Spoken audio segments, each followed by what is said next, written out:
So, Noah, huh? That dude was the last of the antediluvian patriarchs in Genesis. He built a huge boat, invented wine. You know, he seemed like he's a pretty busy guy, but he did live to be about 950 apparently, so it's not like he wasn't having any fun in that time. We watched the movie recently, partly because it kind of fit nicely with our recent Sumerian epic series, The Great Flood. Go and check it out. And there were a few things that struck us as worth talking about. For one, only after watching it did we realize that there's a sense that the movie could be set at any time. We know that it's the past because we know it's the story of Noah and that whole thing, but otherwise, it could be set 1,000 years in the future in some dystopian society, or you know, a bajillion years in the past for all we know.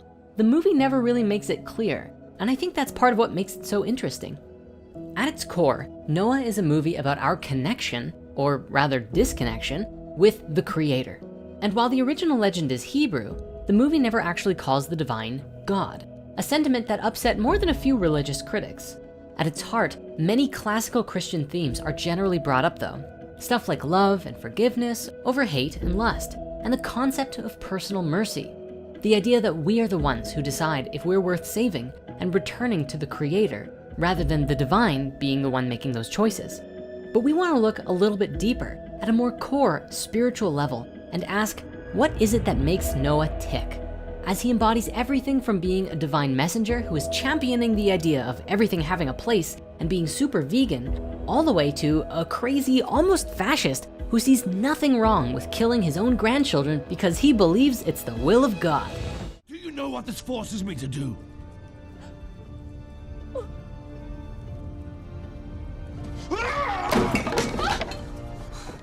And then in the last second, find some compassion. Bear in mind, we're obviously talking about the movie here, for the old school biblical Noah never wanted to kill his kids, although he did curse Ham out for seeing him naked. But hey, what family doesn't have drama, right? Anyways, from the beginning of the movie, we're introduced to Noah, and he seems to be living in complete harmony with nature. He gathers his food from berries and shrubs, makes his clothes out of natural textiles, and even teaches his kids the important concept of only taking what one needs. On top of all of that, he's a badass warrior who fights off like 3 guys with a tiny knife to same an armadillo fox thing. In a nutshell, he seems to have most of his lower chakras pretty balanced and in tune, if you know what I'm saying. He's surviving just fine, living off the land, has 3 healthy kids, beautiful wife, and a strong determination and willpower, and seems to have some pretty hardcore energy reserves for carrying huge bags and going on hikes. His root, sacral, and solar plexus are all completely in balance, or at least working pretty good. He knows how to live and how to act out his desire calmly and rationally in the physical dimension. An important distinction is made early on too, in that Noah doesn't actively look for signs from the divine. He simply goes about his life and allows the signs to come to him, approaching them each with careful thought and from a position of acceptance. When he gets his wet dream, no, not like that, about the coming flood, he decides to visit Grandpa Methuselah, who bears all the hallmarks of your typical shaman. He lives in a cave in the mountains, is old and wise and reminiscent of Taoist sages, and even gives Noah a drink that not only induces magical visions, but also looks an awful lot like ayahuasca. The medicine always tastes bad. And if you haven't ever tried ayahuasca, let me tell you, it's no strawberry sundae. After his plant medicine experience, Noah starts receiving instructions to build the ark, along with some help from the now friendly Watchers, who totally wanna help and not kill everybody for some reason. We will help this man. And so, sorry, I should probably give some backstory here. In the book of Enoch, the Watchers are angels dispatched to Earth to watch over humans, but they soon begin to lust for human women, and at the prodding of their leader, defect en masse to illicitly instruct humanity and procreate among them? Yikes. The offspring of these unions are called the Nephilim, savage giants who pillage the earth and endanger humanity. And straight up, the deluge itself was a force from God to wipe out these Nephilim specifically. But hey, I guess in Hollywood, you gotta change some things around from time to time. Kinda makes sense too, as the Watchers were depicted as rock monsters in the movie, and human Watcher offspring might be freaky. It'd be like a bunch of things from Fantastic Four running around eating everything in sight. Anyways, after his ceremony, Noah's higher centers start to come into focus, and he can receive messages from the divine. Coupled with his powerful root chakras from earlier, he can now channel an idea from the source and put that into informed action and make a change in the world. Naturally, This attracts the attention of Tubal-Cain and the other humans in the cities. Wait a second, Tubal-Cain? Is that his name? I just called him the big hairy bad guy. But either way, it makes sense that they'd noticed, because a huge forest growing apparently out of nowhere isn't exactly inconspicuous. Interestingly, Methuselah's idea about how God would end the world in a blaze of fire and brimstone is exactly how the cities in this movie are depicted. They're filled with hedonism, the fires of industry, and enough blood to make even the Aztecs happy. And much like Tolkien and his environmentalism, one of the main sins depicted in the movie is our disconnection with the natural world. Noah and his family live in a place reminiscent of Eden, with lush greenery, foods, and animals of every kind, living in harmony with nature and the divine. The cities, however, are industrial havens that have sucked the life out of nature around them. When Noah crosses that threshold and sneaks into one of the cities to see how people live, the experience is so traumatic and he's so disturbed by what he sees that not only does he run away, but also has come to the conclusion that everyone has to die, including his own family, because the capacity for sin is also in them. We will work, complete the task, and then we will die. There's a scene here where Noah sees himself looking back at him, but this time an evil Noah, dark shadow Noah, which really pushes him into a darker state of mind. The thing is, what he doesn't take into account is that being in this evil place, he is being affected by everyone else's bad vibes and perceptions. He takes seeing evil him as a sign from God that he has to die too, not that he is being affected poorly by his environment. Too bad Bruce Lipton wasn't around back then to explain to him the biology of belief and epigenetics. But this scene, while powerful, actually makes a bit more sense when viewed through the lens of the chakras.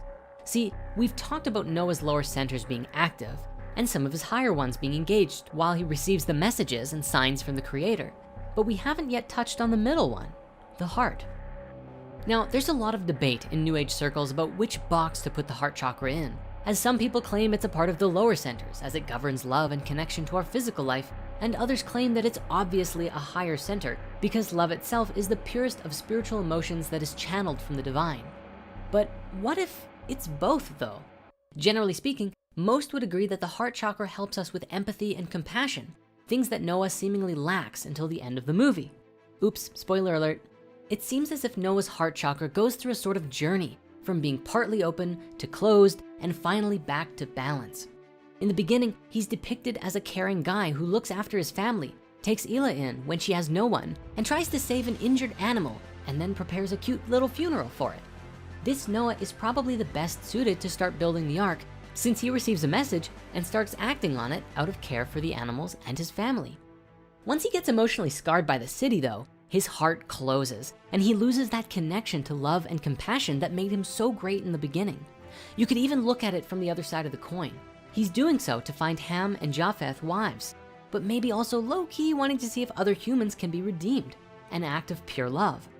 Going into it, his heart could just as easily be too open, making him unconsciously absorb every emotion and character of the city without any filter. Maybe he becomes too empathetic and absorbs everything, lust, fear, anger, chaos, whatever is going on in the city, and eventually he just snaps, leading to the closing of his heart.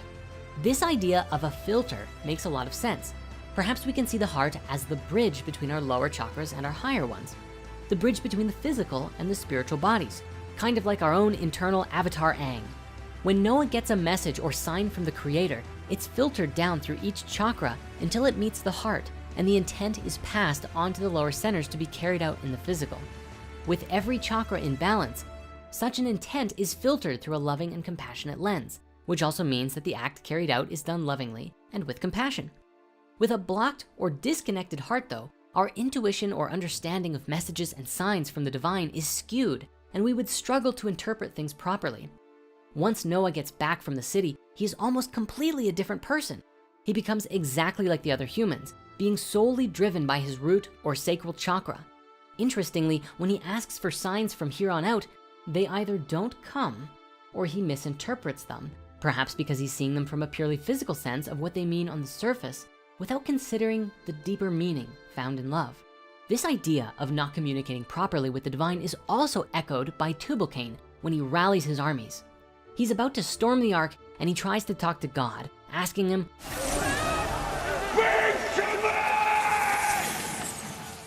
The problem is he's approaching that communication from a place of anger and resentment. He feels entitled to communication because he believes, I am in your image. I give life and I take it. How are we not the same? He's actually not wrong. Humans do have the ability to create life and take it away, but by acting out in anger or not from a place of love, he simply perpetuates the reality that he's living in. Back with Noah, it finally gets to the point where Ela is revealed as pregnant and has 2 baby girls, who he immediately decides to kill because they might be able to have more kids in the future.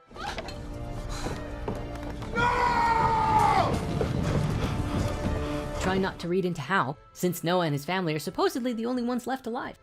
Killing in general is pretty bad, but killing your grandkids probably tops the list of worst grandpa ever. And it's seemingly like Noah has no sense of love whatsoever. When the rain stops, we see an interesting dualism of perspective from Ela and Noah. The rains have stopped. The Creator smiles on our child. The rains have stopped because of your child, yes. Ela, who is coming from a place of love for her children, believes the flood stopping to show that the children are innocent and worthy of coming into this new post-flood world.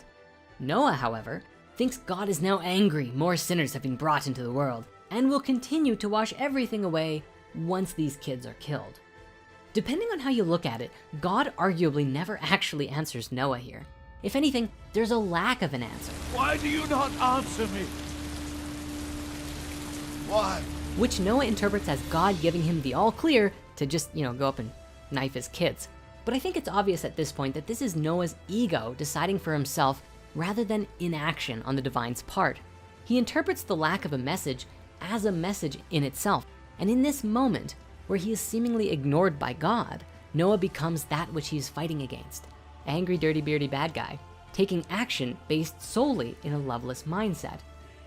Later on, we find out that God left the whole thing up to his interpretation anyway, and did so to allow Noah, who at this point represents, all of humanity, to choose whether they were worthy of coming into the new age.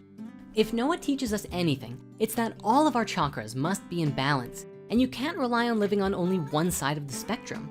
If even one of your centers is not open enough, or even too open, it can affect all of the others quite negatively. More importantly, his journey from unknown bliss to blockage and finally to balanced love teaches us the importance of the heart chakra in interpreting messages and synchronicities from our higher self.